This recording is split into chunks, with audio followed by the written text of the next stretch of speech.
I, 28, female, got engaged to my boyfriend, 30, male, of 2 years a couple of months ago, and we're supposed to get married in 6 weeks from now. We've already booked the venue of our choice, and my parents have offered to pay for it as well.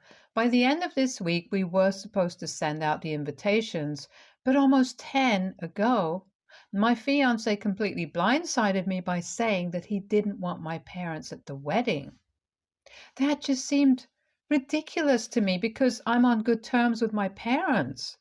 And I'm also their only child, so of course they'd want to attend my wedding. Like, my dad was supposed to walk me down the aisle, for God's sake. I asked him why he'd say something like that, and he confessed that his own parents didn't like mine, which is why they told him to make sure my parents didn't attend. I couldn't understand for the life of me why they'd want such a thing because, as far as I'm concerned, my parents had been nice to his parents, and there was no bad blood between them that I knew of. But then my fiance informed me that a few weeks back, when our families had met for dinner, my parents had apparently been really rude to them and they hadn't liked it. I couldn't imagine my parents being rude to anyone, let alone my fiance's parents, and I told him that I couldn't believe what he was saying because it seemed really unlikely. We got into a massive argument about it, and I told him that I wouldn't invite my parents, but then we'd have to have a separate ceremony for them exclusively. He told me he'd think about it, but honestly, I wasn't going to let that happen. I was just bluffing and wanted to be petty, so the very next day, I sent the bill of the venue to my fiance's parents. Because obviously, if my parents weren't invited to my wedding, then I wouldn't let them pay for anything either. Besides, the people who are so insistent on making sure my parents didn't attend should also be paying for things if they want to be involved in the decision making for the wedding. So far, they haven't offered to contribute a single dollar to the wedding, and everything was being paid for by us. My parents had offered to foot the bill for the venue to make it easier for me, but now my fiance's parents could pay for it since they wanted to be involved. And again, this led to another huge fight between me and my fiance that very evening, since his parents had wasted no time in telling him about how insolent I was. He told me that I had no right to force or guilt trip his parents into paying for anything, and I should apologize to them, but I didn't feel sorry for what I'd done.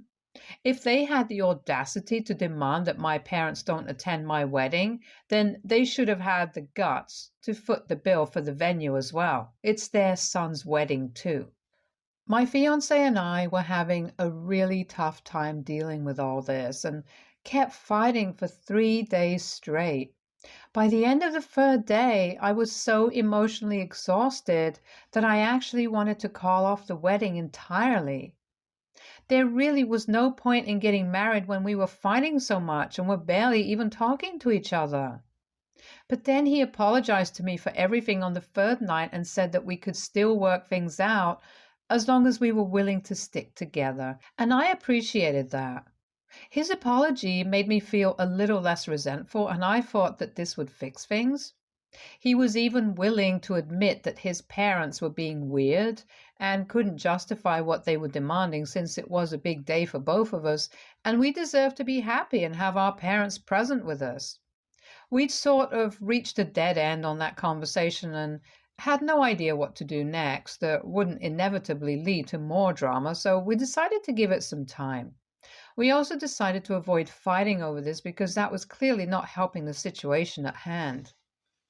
I believe that his apology was sincere and didn't feel as angry after, but I was an idiot and should have known that he wouldn't tolerate me trying to insult his parents at any cost.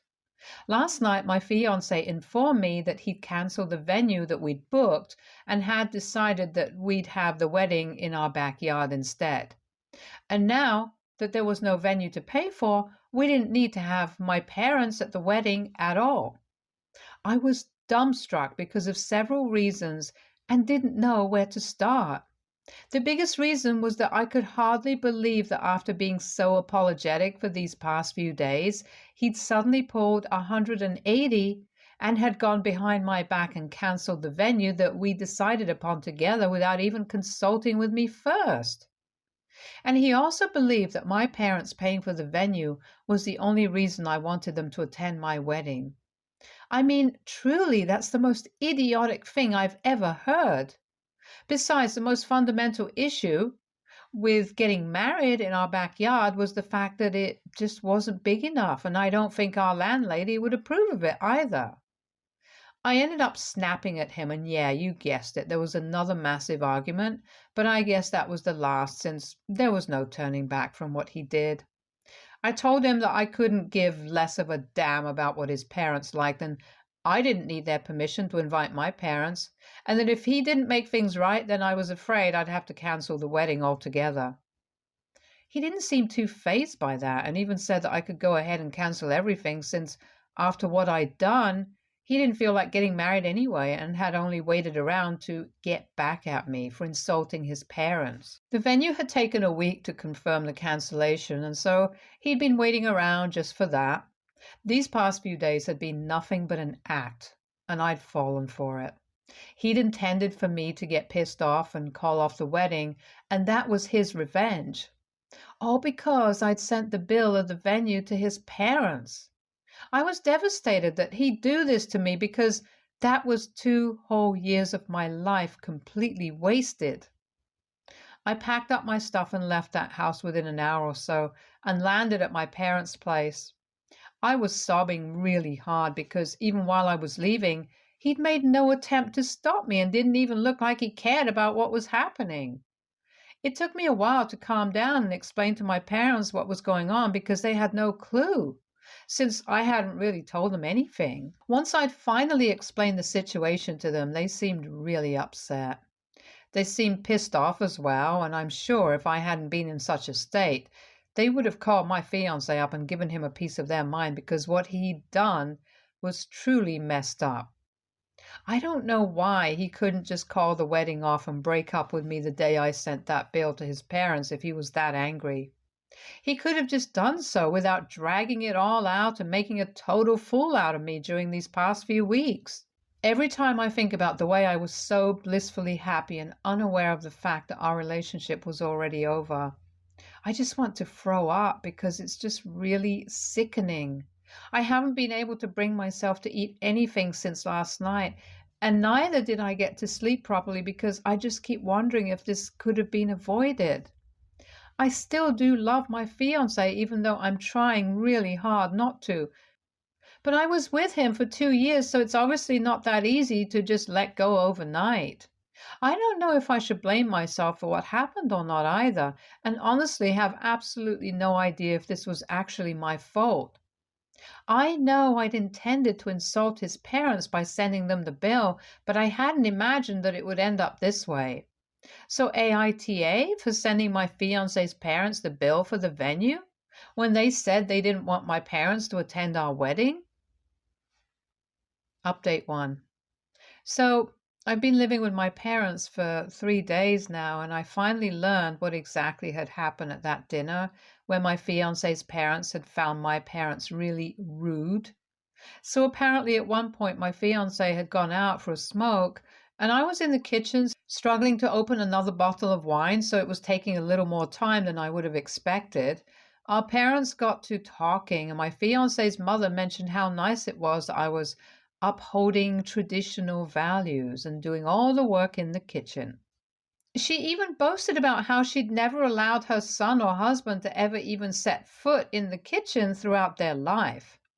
My parents ended up actually laughing at this and told her that I was just in the kitchen because I decided to cook that day, but otherwise my fiance and I always take turns. It was the truth, and I'd mentioned to my parents that I was proud of our little arrangement because it felt right and, most importantly, equal. My parents had raised me that way, and I didn't mind my boyfriend cooking for me sometimes, but that didn't sit right with my fiance's parents at all. I don't think my fiance's parents knew that and were pretty taken aback. They tried to tell my parents that they must be mistaken, but my parents insisted that it was true. And if it wasn't, then they'd be really disappointed because they wouldn't want me to take up all the responsibility of household chores and cooking meals alongside a full-time job just because I was a woman. They said that they had different beliefs and would prefer a more balanced marriage where my fiance and I were equals. When my parents said that, my fiance's parents made a face and refused to say anything more. My parents had realized then that they'd been offended by what they'd said, but hadn't thought it was a big enough deal to talk about and spoil my relationship with them before it even began, since at the end of the day, I was marrying my fiance and not his parents.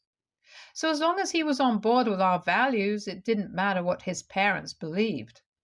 But now, my parents knew that they'd been wrong and apologized to me for not telling me about this earlier. They'd messed up big time, but honestly, I don't blame them for anything.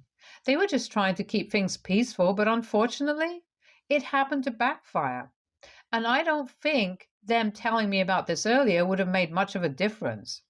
If anything, it probably would have been me breaking things off with my fiance even earlier, since his parents sounded pretty sexist and I didn't want to get married into a family like that.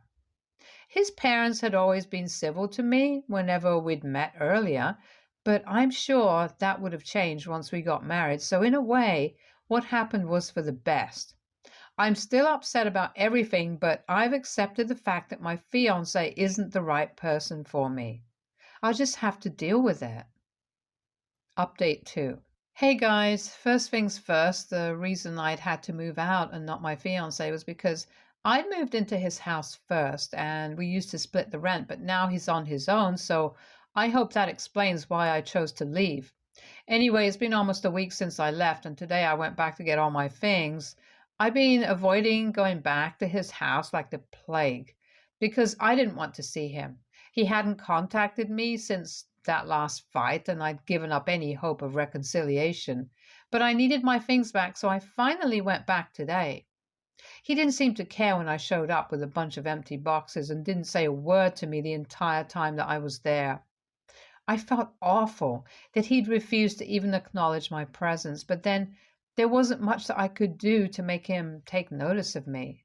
I packed my things in silence and took them back to my car all by myself. I didn't ask him for help either because I didn't want to talk to him unless he spoke first. After an hour or so, I was finally done and was really tired as well, so I just wanted to go back to my new home, my parents' place, and unwind. Only when I was about to leave did my fiancé stop to talk to me. It wasn't to apologize, unfortunately, but just to talk about how we'd split the bills for whatever we'd spent on the wedding so far.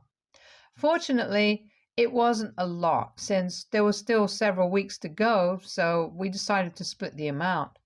He'd already calculated it, and I told him that I'd send him the check by the end of this week itself. It was a short and curt conversation, and we didn't beat about the bush. He then wished me luck for the future, which was kind of surprising for me, but I wished him the same and then left. I don't know if his parents knew about the wedding being called off or not, but I'm guessing that they'd be pretty pleased. Now that I know the conversation that had taken place between him and my parents, I am sure that they wouldn't like me splitting the chores with my fiancé after we got married, and that's definitely a non-negotiable for me. I'm not going to be the kind of wife who has a job and also does all the work at home, and that's what my fiancé's parents wanted. Or maybe they wouldn't even be okay with me working after we got married. And if my fiancé is still siding with his parents despite their beliefs, then who's to say that he won't change after we get married? We didn't speak about these things, but these were the things going through my mind when I was driving back home. Maybe this was the closure that I needed. Update 3. Okay, so it's been close to 3 weeks since we broke up, and of course I have to start letting my friends know that we're done. I know I should have done so earlier, but I just didn't have the energy to deal with that. I was still trying to cope with the breakup itself and hadn't spoken to anyone apart from my parents and my coworkers, just because I had to talk to them for work. I'd even been working from home as well to avoid having to interact with anyone at all. I don't know if what I'd done was right or not, but I did what I had to. Anyway, last night I finally got back to all the texts from our friends that had been piling up. My ex-fiance and I had been to the same college but hadn't been friends back then and only got to know each other a few years ago through social media. We did share a couple of mutual friends though, and one of them happened to be my closest friend. I told all my friends the short version of the story that there were irreconcilable differences, due to which we had to part ways. I used the most formal terms I knew because I didn't want to seem vulnerable in the slightest, lol. But this friend of mine is the only person I trusted enough, and so I ended up telling her about the whole situation. She knew everything about the conversation that our parents had had and how my fiance had cancelled the booking of the venue just to get back at me. And she was shocked that he was capable of things like these because he had the reputation of being quite the gentleman, and these didn't seem like gentlemanly qualities at all. It felt good to let it all out to a friend because while my parents would support me no matter what, now I knew that I was certainly not in the wrong because then my friend would have told me.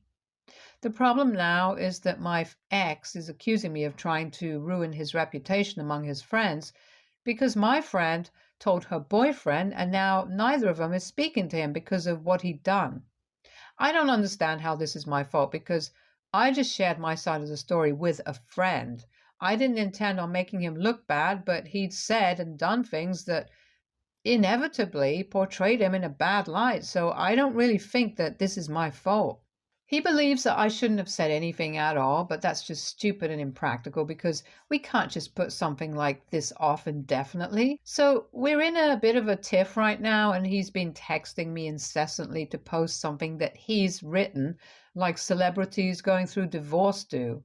I'm not willing to post that because A, it makes it seem as if he had no fault at all, and I don't agree with it. And B, I don't think I need to announce my breakup on social media.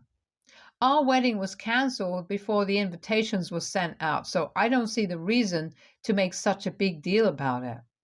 It was going to be super intimate anyway, with only a few friends and relatives. I've already conveyed the news of my breakup to them, so I don't understand why I have to release a statement on social media too. I know he wants to do this so that he doesn't look like the bad guy anymore, since our friend circle will eventually find out the truth now that one couple knows anyway. But I don't feel I owe him anything now. If he hadn't been so cruel to me, then I wouldn't have a horrible story to tell anyway, and nothing would ruin his image. So this is all his own fault, and he needs to own up to it instead of trying to force me to cover up for him. Update 3. Hey there. It's been 1.5 months since the last update, and I'm thankful that I'm doing a lot better now than I was back then. My ex and I got into a huge fight when I refused to share the breakup post that he'd written just so that he could avoid taking accountability for his actions among our friends. He'd visited my parents' house to discuss with me and told me that I needed to do some damage control and make sure our friends didn't get the wrong impression because of what I said. But whatever I said was true, so I didn't understand what exactly the big deal was. I didn't have to do any damage control. He did. If he was so concerned about his reputation, then I don't know, maybe he should have just been a better freaking person instead of being sly and manipulative. When I told him that I didn't owe him a thing anymore and I wasn't doing anything that he asked of me, he got super mad. And I was really happy that we were broken up by then because of the way he acted out. After that, and the things he said to me really proved that I'd made the right call. He got furious and started yelling at me about how I was trying to ruin his reputation by talking crap about him to his friends and was trying to take revenge just because he dumped me. I argued back and it just kept getting worse, so evidently he just punched the wall, which was so typical. It didn't scare me in the least, but I told him that this was destruction of property and he had to pay for it. I also called the cops and reported him, and his parents had to bail him out. Things got pretty heated up after that, since once his parents realized that I'd involved the cops, they started doing everything in their power to make me look like the bad guy. That very night, his parents sent me an email saying that they would make sure I landed up in prison for the way I was trying to harass their son. His mom even started a GoFundMe so they could file a defamation lawsuit against me for talking crap about my ex, even though I'd only spoken the truth. No more, no less. They could afford the cost of it, but they were too stingy, and most importantly, they didn't intend on filing the lawsuit at all. They just wanted the attention and wanted people to talk about how I was the worst, so their own son would look like a saint. That's all. I was lucky that our friends came together in my support and shut that down pretty quickly. I'd blocked my ex and his parents on all platforms, so I didn't know what they were getting up to behind my back.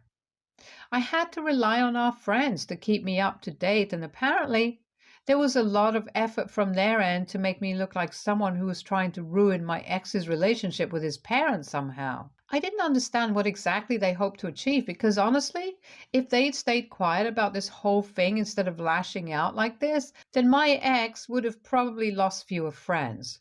He and his parents continued to post stuff against me, but I didn't care to respond until he made a post about how my parents had raised me to be a lazy narcissist with absolutely no values. That was the last straw for me, since he had literally no right to insult my parents again and again. I was not going to tolerate this level of disrespect under any circumstances, and couldn't ignore them any longer. So I unblocked him and called him up. I told him that he could either take all those posts down or I'd make sure to take legal action against him. And unlike his parents, I wasn't bluffing. He tried to fight back and seemed unfazed, but I could tell from his voice that he was scared, so he did eventually end up taking that post down along with all others. I guess after this last run-in with the law, he didn't want any more trouble, so good for him. That was 2 weeks back, and we haven't talked since then. So I'm hoping to finally move on with my life now. Stay tuned for more stories from our girl relationships.